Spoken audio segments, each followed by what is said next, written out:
Thank you, Faith. I guess all those warriors that gave you all the cough drops really worked from last night. So my talk title is A Time for Action, and it's one of my favorite talks. And I'm going to try and read a story for you guys today that starts in the Bhagavad Gita and ends up with some of the logical, empowering words of Dr. Holmes, and then ends up with the compassionate wisdom of Dr. King. And I really wanted to tell you more about it, but Reverend Josh has a thing about not doing hour-and-a-half services here, so he's watching the clock, and I'm going to keep it to an hour, I promise. So I want to stay with the tradition Reverend Josh set up. He's talking about this month, using the wisdom of Dr. King and some of Dr. King's sermons. And he talked about walking with faith the first week, about being in there and trusting with faith. He talked about the dark night, when we're at the dark night of our experience. And he told one of my favorite stories. It's a very poignant story about a very humble person called Sister Pollard in the movement, who gave Dr. King some wisdom when Dr. King thought he was doing okay. And the wisdom, really, the message she gave him is that even in our dark nights, that God is with us. And all we have to do is allow ourselves to do something greater than ourselves, and God will join us in that message. So we have all this preparation, all the doing our work in faith, doing our spiritual practice, and sitting in the darkness and not being afraid of the darkness and preparing for what we do next. So what we do next has to have action embodied in it.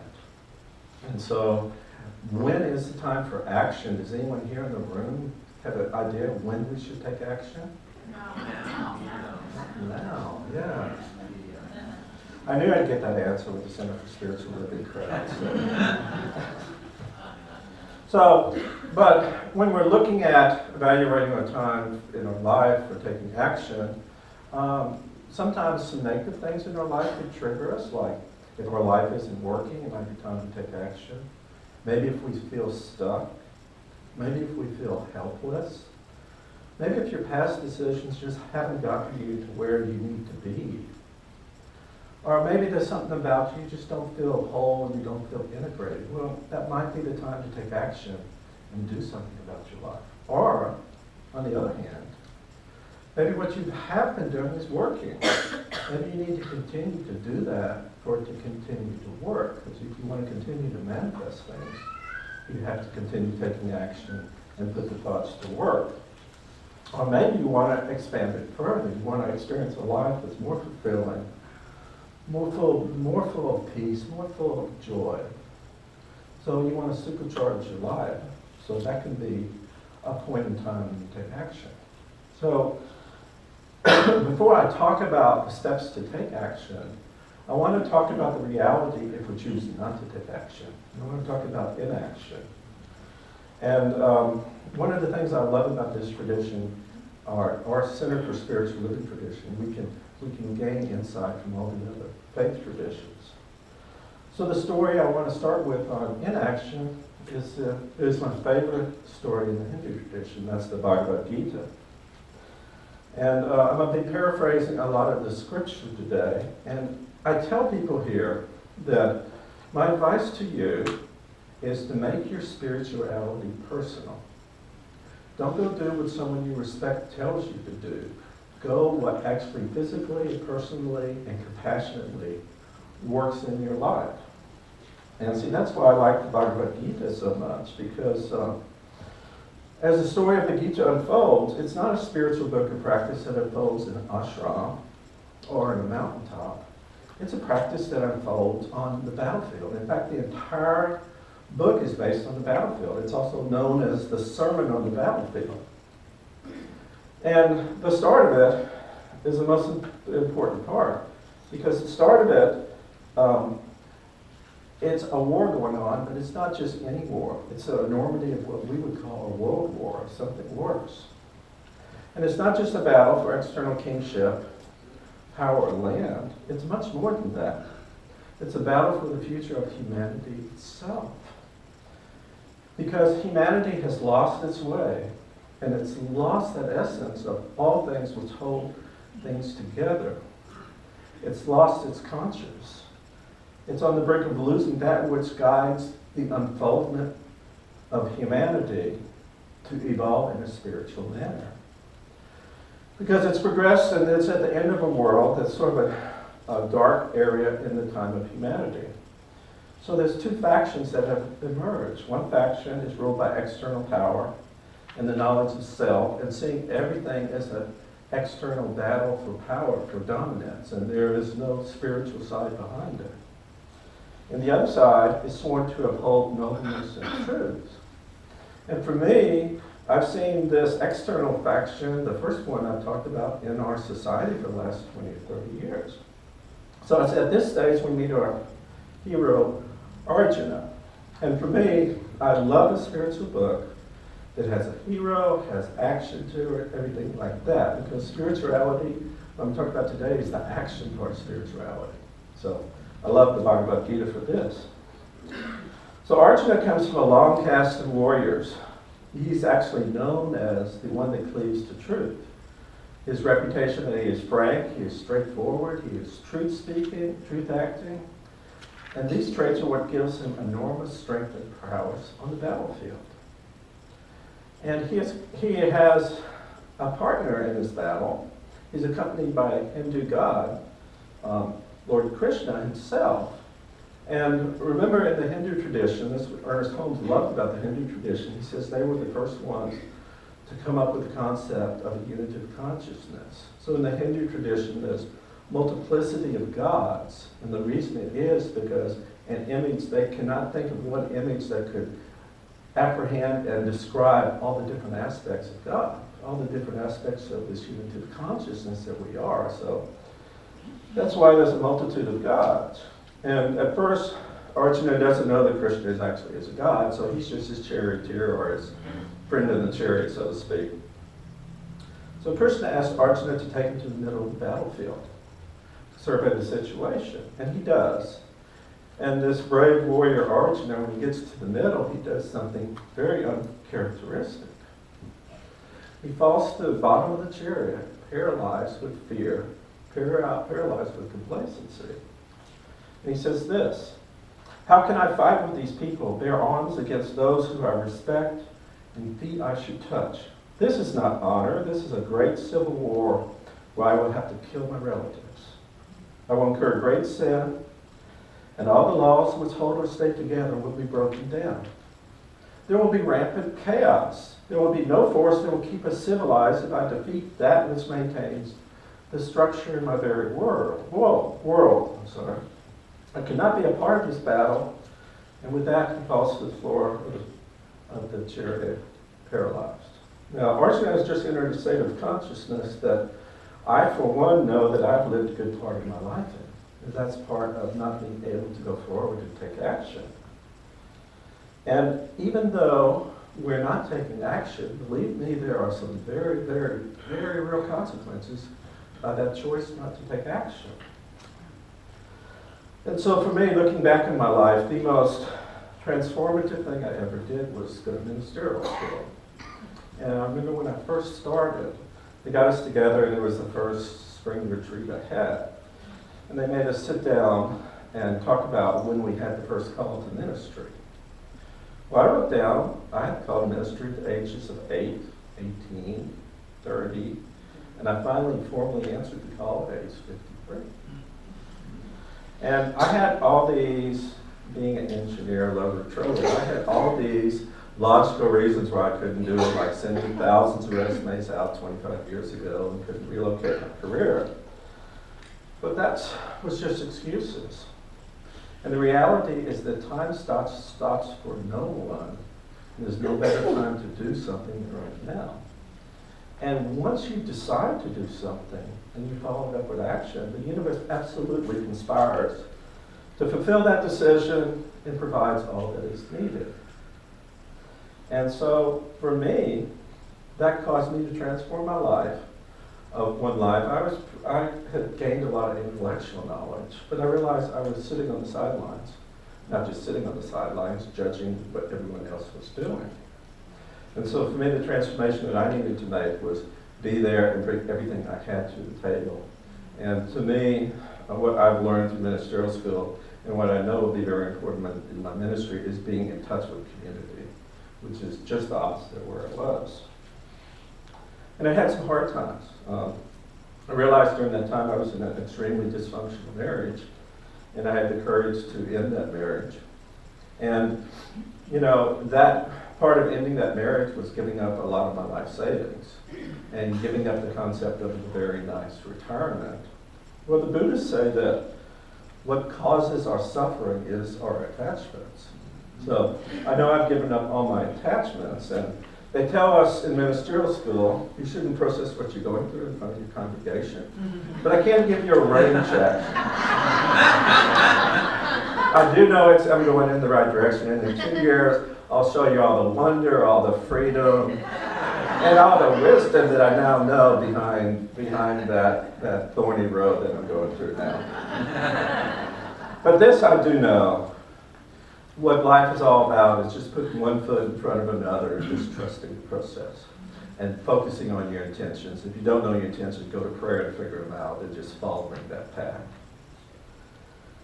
And looking back, I've really recreated my entire experience. People in ministerial school say, you're a totally different person than you started, everything like that. I have a wonderful relationship and a wonderful family now that I'm extremely grateful for. And for me, I can now live the full life that I wanted. So I learned two things in ministerial school also, and it's interesting that neither one of these are intellectual things. I realized that I have something to learn from everyone that I come in contact with, no matter who they are. And I also realized that the world is rich with love and diversity. And above all, it's never too late to make a difference. Because everybody in this room, what you do today and tomorrow matters. Especially what you do when you interact with people around you. Absolutely matters. So it's never too late. So maybe perhaps that brings some aspects of your life that you've been procrastinating a little bit and a little bit ambivalent about. So let's get back to Krishna's advice to Arjuna. You know, he's still on the battlefield, sitting on the floor of his chariot. So Krishna's trying to console and talk some truth into Arjuna. And this talk, and we'll talk a little bit about it later, this talk is a lecture, okay? It's a lecture like my dad used to give me that I hated when he gave it to me. It took me 10 years to really thank him for all his wisdom and character building that it did for me. So it's a lecture, and it goes like this. He tells Arjuna that first and foremost, you're of the Kshatriya caste. And all in this warrior class will focus on using their wills to dominate and bring truth into the world. He tells them, Arjuna, you have to uphold your honor first. You have to fight for the truth. Not the local truth of following your friends or elders, but following the greater truth, as you must always choose the greater truth of the divine over the truth of the earthly natures. Arjuna, if your foes were allowed to continue, then the law of falsehoods would prevail. The law of deviation from the truth would continue. No, Arjuna, the path you must uphold is clear, and that is the path of nobleness and courage, justice and right action, and absolutely speaking the divine truth. Now, for me, I love these action heroes in religious scriptures, because for me, it's what I can relate to, that part of me. So in the time when we feel that all things are breaking down in our own life, we must decide what is the right path of action and how we can choose the truth. And maybe some of Krishna's advice to Arjuna rings true for us. He goes on to say that Arjuna, you must always choose the greater truth over the lesser truth, and know that this greater truth has come from the divine. And it is operating and manifesting here by the power of the divine. So the path forward is go within and surrender everything to the divine. Sort of like when we go within, we can't figure things out, we say we go within and ask for guidance. And he keeps on going. He says, when one adheres to higher truth, one finds that the divine law manifests itself consciously and dynamically in us. And for us, it's this conscious operation of the law of mind in action that Krishna is talking to Arjuna about. And as I said, this is a lecture. And Krishna's words are certainly probably correct and certainly probably wise. But when we're at this stage, it's a little daunting for us, isn't it? We're in inaction because we don't know what we're going to do anyway. We're afraid to do anything. So understand when we're at this stage that you don't have to know the answers. Remember that you're just putting one foot in front of another on the path to your intentions. And sometimes the road may be easy and flowery. Sometimes it may be forlorn and full of thorns. And sometimes it may be beyond us, it could be beyond our own insecurities. And take the action that our faith, from a logical sense, really tells us to do. Sometimes we have to rely on the courage that bubbles up from within us, from that action, that tied spirit that we are. And then at other times we have to reach out and get strength from our brothers and sisters, because we can reach out to our blessed community and they will respond every time. But they won't respond once again unless we take action. So now we're at a point where we're truly convinced that it's time for action. And one of the ways that I like, and I think action is a part of spirituality. I think by acting you can have spiritual insight. And so one of the ways that I use a lot of hard self-talk in myself. So some of you know me that I do weight training in my garage, and that's a big part of my spiritual practice. And I'm pretty tough on myself. And I'm not talking to myself from the head. It's really not from the heart, it's more from the solar plexus for me. It's like, get off your butt and do something. And this is what I tell myself. So if it works for you, that's fine. If not, throw it away and get something more serene and more motherly. So once again, do whatever works for you. But this is what I tell myself. I said, all that matters is what I do, not what I think about or what I plan to do. What it takes is the sacrifice that's made for the greater good. It's called dedication. This dedication is to the small things, to the little details. Because when I pay attention to the little details and readjust, I can go forward. And it's these small steps that ultimately climb mountains. So why would you skip that time of opportunity to take action? Why would you skip that day of spiritual practice? Why would you put off doing tomorrow what you can get started today? Because that's called effort. And time stops for no one. You've got one shot at this thing called life, and it's up to you to make it happen. You have a choice how you spend every minute of your life, and no one decides that but you. So who is it on but you? It's all on you. So that's the way I pump myself up. So it's probably a little over the top for most of you guys. But that's my hard self-talk. And I do it to myself and listen to my tapes whenever I'm lifting weights, and it really helps me. So now when we talk about action, Ernest Holmes always talks about action, but we talk about, most of the time when we quote Ernest Holmes, we talk about action in a passive sense. We talk about prayer in action. We talk about faith in action. We talk about the law of attraction in action. And we have this famous quotation about doing spiritual mind treatment or treat and moving your feet. But I had to go way back, so most of the material I'm quoting from is from one of Ernest's first books called Creative Mind and Success. I think he wrote in the late 20s. I think it was his second book he wrote. And like the Bhagavad Gita, he warned us about inaction. He says, if man takes his images of thoughts only from his previous experiences, then he continues in the bondage which those previous experiences created. And then he goes on to tell us the part of Ernest, the logical part that empowers you and everything like that, and talks you through logically. He tells us this: the universe is teeming with activity. There's motion everywhere. Nothing ever stands still. All activity comes from mind. If we want to be in line with things, we must move. This doesn't mean that we must strain or struggle, but we must be willing to do our part in letting the law work through us. God can only do for us only as we will allow him to do through us. Intelligence gives us ideas, and in turn we work on them. And for me, action is not devoid from your spiritual life. To me, action is the appropriate use of the outpicture of your spiritual life. And it's not just a physical thing. It's not just a win-lose situation. It's just an outpicturing of the thought going through the creative process and doing what it was meant to do. And he adds this little bit of action when he tells us about the work of a spiritual practitioner. He says the spiritual practitioner should feel a unity of spirit in all people and running through all events. And excuse the masculine, but this is Ernest back in the 20s. He should declare that the spirit within him is God, quickening into right action everything he touches, bringing the best out of all his experiences and forever guiding and sustaining himself. The greatest good which his mind is able to conceive should be affirmed as part of his everyday experience. His daily meditation should allow him to venture forth into a life of action with the will to do, the determination to be, and a joy in becoming.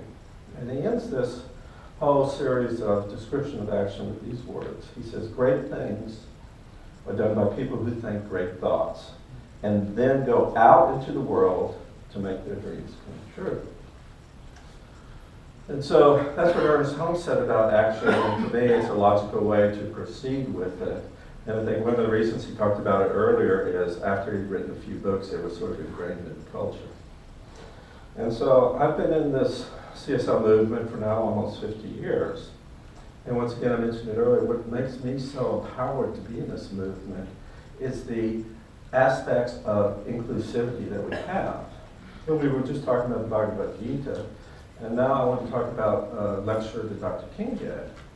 So I went and researched what Dr. King said about action, and what I came upon is, of course, his most famous sermon that I read was called Love in Action. And he's talking about the message of Jesus from the cross. And in Dr. King's own words, he says, few words in the New Testament more clearly and solemnly express the magnanimity of Jesus' spirit than the sublime utterance from the cross. Father, forgive me, for they know what they do. This is love at its best.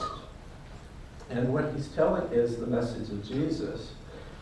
And he tells us this was a marvelous expression of Jesus' ability to match words with actions. One of the greatest tragedies of life is that men seldom bridge the gulf between practice and profession, between doing and saying, about speaking the word and going and doing what you just said was the word, what you were telling everyone else to do. Dr. King did it. Jesus certainly did it. He goes on to compare this revelation that Jesus brought to him in his ministry about the act of forgiveness by Jesus and compared it to the lack of forgiveness by nature. He's talking about the new way of being, of love and understanding that Jesus brought to the scene versus the old rules of an eye for an eye and tooth for a tooth. And once again, in Dr. King's word, he says this, Jesus eloquently affirmed from the cross a higher law. He knew that the old eye for an eye philosophy would leave everyone blind. He did not seek to overcome evil with evil. He overcame evil with good. Although crucified by hate, he responded with aggressive love. And in this, Dr. King gave us one line that we can live our life by. And that line is, forgiveness is not an occasional act. It is a permanent attitude. And gave us an impression of what the meaning on the cross is, that for Dr. King being a Southern Baptist and us being New Thought people, we can almost come together and sort of resonate with this one. He says this. He says, we must see the cross as a magnificent symbol of love, conquering hate, and of light overcoming darkness. So, I guess to me, and what he's telling us, is that our path of action is one based on love, based on understanding, based on forgiveness. And that's what made Dr. King so meaningful and so powerful, because his entire ministry was based on love and forgiveness. And that's very much what Ernest Holmes tells us. So my challenge to myself and to each of you is to go answer that call to action, but to answer it with wisdom, with love, with intelligence, and with the understanding and compassion that resides in each and every one of us. And so I'd like to end this talk with a prayer for action from Dr. Holmes. I am one with perfect action. Everything that I do, say, or think is quickened into action through this right understanding and this correct knowing. The harmonious action of the great whole operates through me now and at all times. I am carried along by this right action and I'm compelled to do the right thing at the right time. There is nothing in me that can hinder this action from flowing through me. Thank you very much.